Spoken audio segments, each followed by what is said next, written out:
तुम्ही आता हा व्हिडिओ पाहिला देखील असाल तर तुम्हाला हा व्हिडिओ पाहिला तर तुम्हाला अतिशय नॉर्मल वाटतो. पण एखाद्या माणसाचं आयुष्य संपवायला किती वेळ लागतो? 1 वर्ष, 1 महिना की 1 आठवडा? मित्रांनो, 26 सेकंदाच्या एका व्हिडिओने त्याचं या ठिकाणी आयुष्य संपवलेलं आहे. तुम्हाला पाहिला देखील जो काही व्हिडिओ आहे तो व्हिडिओ या ठिकाणी अतिशय साधा वाटतो, पण त्या व्हिडिओ मागे 26 सेकंदाच्या आयुष्यामागे दीपक नावाच्या एका व्यक्तीनं या ठिकाणी आयुष्य संपवलेलं आहे. मित्रांनो, ही घटना नेमकी कुठे घडली, ही नेमकी घटना कशी घडली, याचा सविस्तर रिपोर्ट या व्हिडिओच्या माध्यमातून आज आपण जाणून घेण्याचा प्रयत्न करणार आहोत. मित्रांनो, दीपक नावाचा हा व्यक्ती दररोज केरळमध्ये हा ठिकाणी राहायला आहे आणि दररोजच्या धावपळीच्या युगामध्ये तो दीपक दररोज ऑफिसला यायचा, त्याच्यानंतर तुम्हाला घरी जायचा. त्या दररोजच्या नेहमीप्रमाणे तो ऑफिसला जायला निघाला. थोडासा वेळ झाला होता. वेळ झाल्यानंतर त्याला थोडीशी धावपळ होती. धावपळीत गेल्यानंतर केरळमधील KCRMC या त्याने ती बस पकडली. बस पकडल्यानंतर तो देखील बसमध्ये बसला. बसमध्ये बसल्यानंतर बसमध्ये देखील भरपूर प्रचंड गर्दी होती. प्रचंड गर्दी असल्यामुळं तो देखील तिथे जाऊन त्याला बसायला जागा देखील नव्हती. बसल्यानंतर तो तिथे जाऊन उभारला राहिल्यानंतर तिथे एक मुस्तिबा नावाची एक महिला या ठिकाणी तिथे आली. मित्रांनो, आता गर्दी भरपूर असल्यामुळं तिला देखील पुढे देखील जाता येत नव्हतं, पाठीमागे देखील तिला जाता येत नव्हतं. त्यामुळे दीपक देखील आणि ती महिला देखील त्याच्या शेजारी येऊन थांबली. आता शेजारी येऊन थांबल्यानंतर थोडासा स्पर्श या ठिकाणी होऊ लागला. त्यामुळे तो महिलेने मोबाईल काढला आणि मोबाईल काढल्यानंतर त्यानं 26 सेकंदाचा व्हिडिओ रेकॉर्ड केला. रेकॉर्ड केल्यानंतर काय झालं तर मित्रांनो, सगळ्यात महत्वाचं म्हणजे तो व्हिडिओ अतिशय हिच्यामध्ये म्हणजे तो लैंगिक स्पर्श करतोय असं त्या हिच्यामध्ये उच्चार तिने काढला. आणि उच्चार काढल्यानंतर आता त्यानं तो दिवसभर काम केला. दिवसभर काम केल्यानंतर तो पुन्हा या ठिकाणी तो घरी आला. घरी आल्यानंतर थोडंसं जेवण वगैरे केलं. जेवण वगैरे केल्यानंतर संध्याकाळी त्यानं एक टाइमपास झोपायच्या अगोदर एक अर्धा तास त्यानं मोबाईल उघडला. आता उघडल्यानंतर भरपूर एक जवळजवळ त्या महिलेने टाकलेला व्हिडिओ आहे. तो व्हिडिओ 2 मिलियन म्हणजे 20 लाख लोकांनी पाहिलेला होता. तर त्याच्या मनी त्यांनी काहीच नव्हतं. म्हणजे दररोज धावपळीच्या युगात ह्याच्यामध्ये पाहायला गेलं तर त्याला ऑलरेडी पाहायला गेलं तर सकाळी त्याला उशीर झाला होता. त्यामुळे ऑफिसला जाऊन तो जेवण वगैरे करून संध्याकाळी झोपलेला होता. झोपल्यानंतर त्यानं मोबाईल इंस्टाग्राम ओपन केलं. इंस्टाग्राम ओपन केल्यानंतर त्यानं त्याचा स्वतःच्या चेहऱ्याचा एक व्हिडिओ दिसला आणि ती महिला तिच्यावर लैंगिक अत्याचार या ठिकाणी केल्याचा आरोप करत होती. त्यामुळेची तळपायची आग तिच्या मस्तकांमध्ये गेली.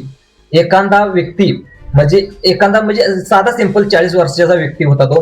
तर त्याच्यावरती लैंगिक अत्याचाराचे आरोप करण्यात आले. आरोप करण्यात आल्यानंतर त्याला पाहायला गेलं तर त्याला जो धक्का बसला तो धक्का त्याला सहन झालेला नाही. तर मित्रांनो, सहन झालेला नसल्यामुळं त्यानं डायरेक्ट या ठिकाणी सर्वांचं शेवटचं पाऊल उचललं. मित्रांनो, हे नेमकं का होतंय? तर मित्रांनो, सगळ्यात महत्वाचं म्हणजे हे नेमकं का होतंय तर मित्रांनो, तुम्ही पाहिले देखील असेल याच्या अगोदर सगळ्यात महत्वाचं दिल्लीमध्ये देखील अशाच घटना घडल्यात. तर मित्रांनो, महिलांचा अत्याचाराचं या ठिकाणी कोणीही समर्थन करत नाही. पण मित्रांनो, या महिलेने नेमकी कुठे चुकी केली तर नेमकं खरंच त्याच्यावरती अत्याचार केले होते का? तर मित्रांनो, ऑलरेडी पाहायला गेलं तर बसमध्ये भरपूर गर्दी होती. आता गर्दी असत असताना थोडासा एखादा मागे पुढे या ठिकाणी स्पर्श होतो. सगळेच पुरुष या ठिकाणी त्याच म्हणजे द्वेषाने या ठिकाणी त्या महिलाकडे बघत नसतात. मित्रांनो, त्यामुळं महिलांनी देखील कोणत्याही एखादी चुकून नकळत स्पर्श होत असेल तर त्याच्याकडे दुर्लक्ष केलं पाहिजे. मित्रांनो, लैंगिक अत्याचार बाबत महिलावरती अन्याय होणाऱ्याबाबत मी आणि कोणी या ठिकाणी समर्थन करू शकत नाही. पण खरोखरच जर एखादा कळत नकळत या ठिकाणी स्पर्श होत असला तर महिलांनी देखील याकडे दुर्लक्ष केलं पाहिजे. पण खरोखरच एखाद्या पाहायला गेलं तर ज्या काही खरोखर महिला आहेत त्याच्यावर खरोखरच अत्याचार होत असेल आणि असं पाहिलं तर त्यांनी व्हिडिओ होत असेल तर त्याला वाचा पडण्याचं प्राण महिला करत असतील तर अशा चुकीच्या व्हिडिओमुळे या ठिकाणी ज्या काही खऱ्या महिला आहेत त्या खऱ्या महिलाचे देखील जे काही विचार आहेत या विचार या ठिकाणी अशा व्हिडिओमुळे दाबलं जाऊ शकतं. तर मित्रांनो, या सगळ्यात अगोदर या मुस्तिबा या महिलाने काय करायला पाहिजे होतं तर सगळ्यात अगोदर त्याला वाटलं खरोखरच हा चुकीचा व्यक्ती दीपक वाटत असेल तर मित्रांनो, त्यानं पाहायला गेलं तर त्यानं पोलिसांमध्ये कंप्लेंट करायला पाहिजे होती. पण त्या महिलेने तसं न करता या ठिकाणी तो स्वतःचा व्हिडिओ बनवला आणि इंस्टाग्रामवरती व्हायरल केला. आणि जवळजवळ पाहायला गेलं तर 20 लाख लोकांनी म्हणजे 2 मिलियन लोकांनी या ठिकाणी तो व्हिडिओ पाहिला.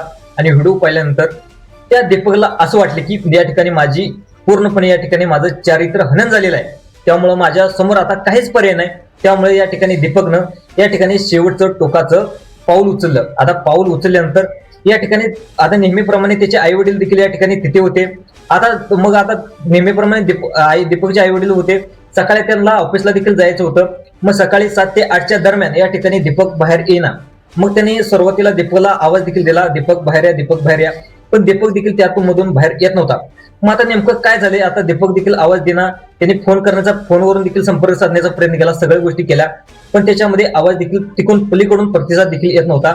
तर मित्रांनो, सगळ्यात महत्वाचं म्हणजे शेजारच्या त्यांनी बोलवलं आणि दरवाजा उघडून या ठिकाणी पाहिलं तर मित्रांनो, आई वडिलांची देखील अक्षरशः डोळ्यामध्ये अश्रू पसरलं.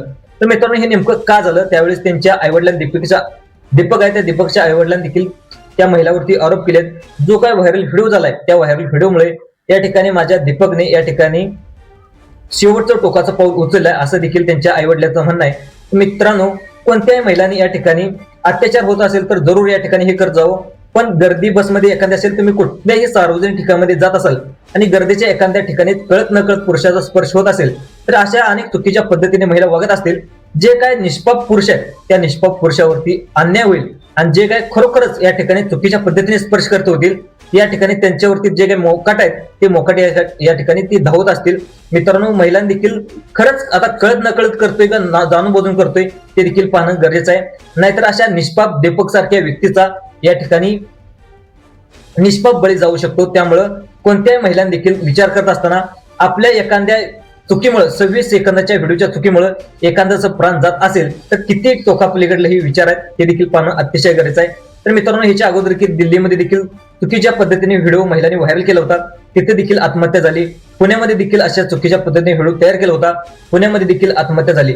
तर मित्रांनो, जो काही खरोखर महिला आहेत आणि खरोखर महिलावरती अत्याचार होतात अशा महिला जर या ठिकाणी समोर आल्या तर मित्रांनो, खऱ्या महिला कोण आणि खोट्या महिला कोण यातील फरक ओळखणे देखील अतिशय चुकीचं ठरेल. त्यामुळं खरोखर महिलांनी देखील जरा विचार केला पाहिजे.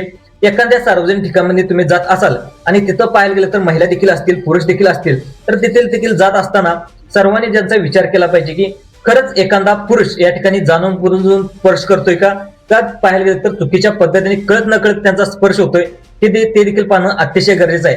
नाहीतर अशा संपूर्ण देशामध्ये अशा महिला की संपूर्ण ह्याच्यावरती महिला पाहायला गेलं तर फक्त सोशल मीडियावरती व्हायरल होण्यासाठी चुकीच्या पद्धतीने व्हिडिओ तयार करतात आणि व्हिडिओ तयार करत व्हायरल होण्यासाठी ट्रेंडिंगला येण्यासाठी एखाद्या निष्पाप दीपक सारख्या व्यक्तीचा बळी घेतात.